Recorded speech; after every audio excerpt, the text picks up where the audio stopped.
Hello, everyone, and welcome to another session in the ACEC Member Spotlight. I'm your host, Dr. Elie Daher, President of ACEC, and today I have the great pleasure of speaking with Cellene Hoogenkamp, MBA, PCC, MCEC, but most importantly, founder and CEO of Kukua Hub, a global coaching platform that empowers organizations to build coaching cultures at scale. With over 25 years of international leadership and coaching experience across three continents, Cellene has guided executives, entrepreneurs, and creative leaders to thrive in a complex multicultural environments. She's also a Forbes Coaches Council member and an author who brings deep insight into the future of coaching. Cellene, welcome to the spotlight. Thank you, Ali. Happy to be here. I hope I kind of summed up what you do and who you are, right? In that You intro. did good. Thank you. And I'm going to start with the word cocoa hmm because that's an unusual name, and I tried to search it, and it means helping with intention.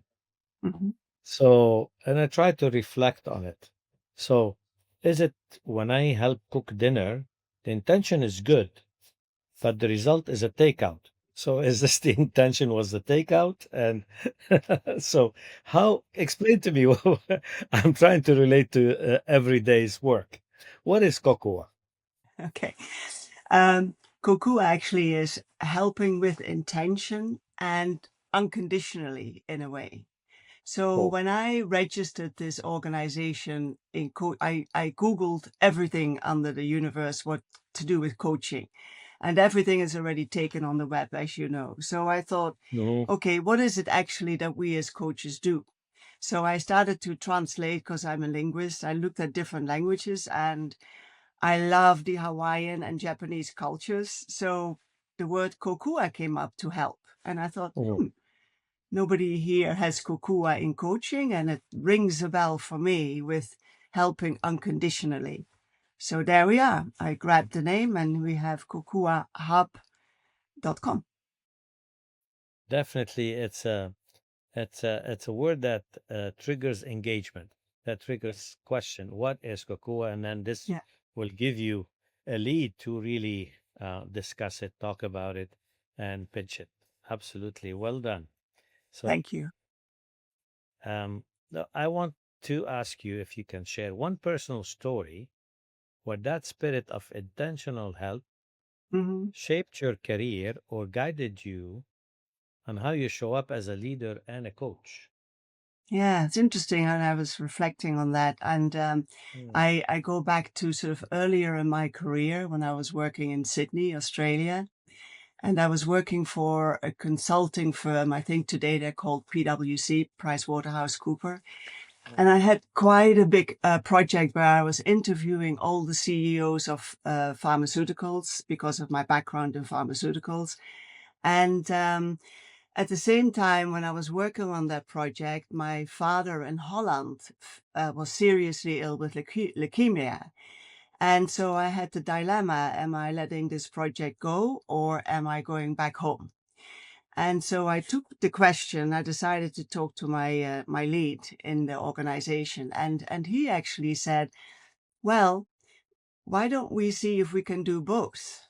And I was totally surprised because we're not really working yet in the age of technology, right? Back 20 years ago. Mhm.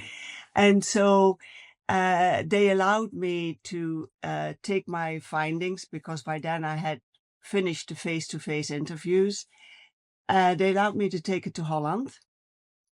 And they even gave me access to a local office there that I could use for resources. And I could be with my family when my father was going through the final series of chemotherapy. And so what I'm reflecting on your question, I thought, well, they were, of course, they wanted their report at a certain time, right? And that was clear. And they were very clear on their expectations. But they let me go about it in the way I was doing it. They gave me total free rein. And so of course, what I learned from that, and a huge amount of trust, I had to become accountable for delivering at a distance on a time, and I had to take a risk. And risk taking is important in our area of leadership and coaching. And the risk was, well, it might not work out at all, and I lose this job, but at least I'm with my father. And so unfortunately, he passed away in the treatment. Good thing I was there for my family.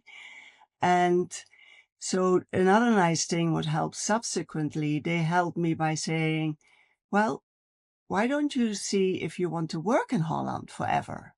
You know, go and talk to our local offices, go and see if there's a job, which I did because I was curious about, what would it be if I go back to Europe where I hadn't been for a long time? And so at the end of the day, I was interviewed and I looked around and I decided, I think I've become a girl of surf, sea and sand and sun. And Australia was a bigger calling for me at the time. So I left and I haven't looked back, and I've moved on different careers. But I think the principle that I learned that we are applying to Kukua Hub today is that we trust our coaches. We are very clear expecting of the brief they're meant to deliver with the particular organization, but then we let them get on with the job. You know, we let them bring their own toolkit. We don't micromanage what they're doing. And of course you have measurements at the end. But I think that is what, in the end of the day, today is giving us a high level of engagement with the coaches and retention. So for me, it's trust, clear expectations, and getting on with the job. Well, thank you for really sharing, for opening that window on your personal journey. Mm. And I want to drill now to the subject, the core subject of this, which is remote leadership coaching. So I think we need to demystify what is remote coaching or remote leadership coaching. It's not really a Zoom coaching or managing on Zoom. So, what is the biggest misconception about leading global or distributed teams and coaching these kind of people? There's various, of course, challenges with leading a hybrid or a remote organization, right? And communication is one of them. Oh. But what I find is a big misconception, Elie, is that we expect that the people on the other side of the country or the planet are aligned with our communications.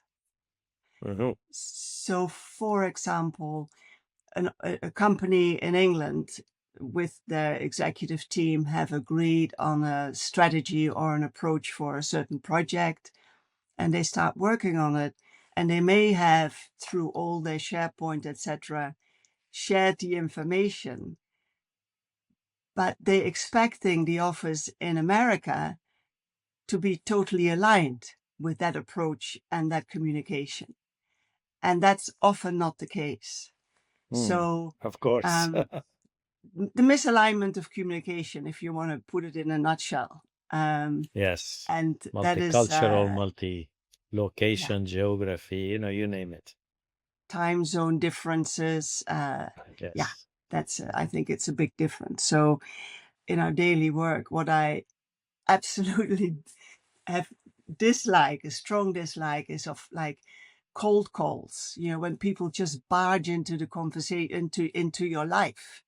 And they say, do you have 10 minutes? Whereas maybe I'm in Hawaii on a holiday and I'm reading this. And it's like, you have no idea where I'm at the planet at the moment.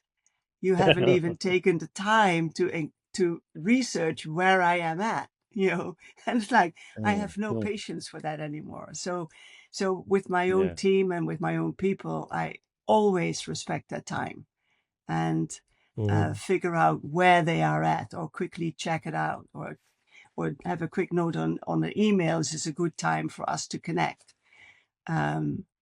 So it's respectful of time. I think what they've learned was that that is an emotionally safe space where the individual can actually talk about it freely without having necessarily other people there.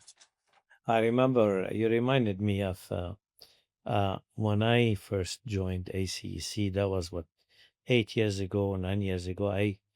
I'm the outlier. I don't live in the North America. I lived in Dubai, and I found ACEC on the web. I connected with CB, and she told me come to the conference. So here I am with my degrees and multiple accolades on my shoulders and everything. I go there to the conference and I feel humbled. Humbled by the power around me, right? Everybody has a much higher pedigree than me, publications, you name it. Yeah. And since then, I never missed a conference. Every time I go, it's a lesson to be humble. So you're absolutely right saying, you've got people that are more senior, more knowledgeable, and you learn a lot. It's similar to any sport you want to do. If you want to be challenged, play with the people that are stronger and better than you, and then you learn a lot. Mm-hmm. So, well said. Thank you, Celine.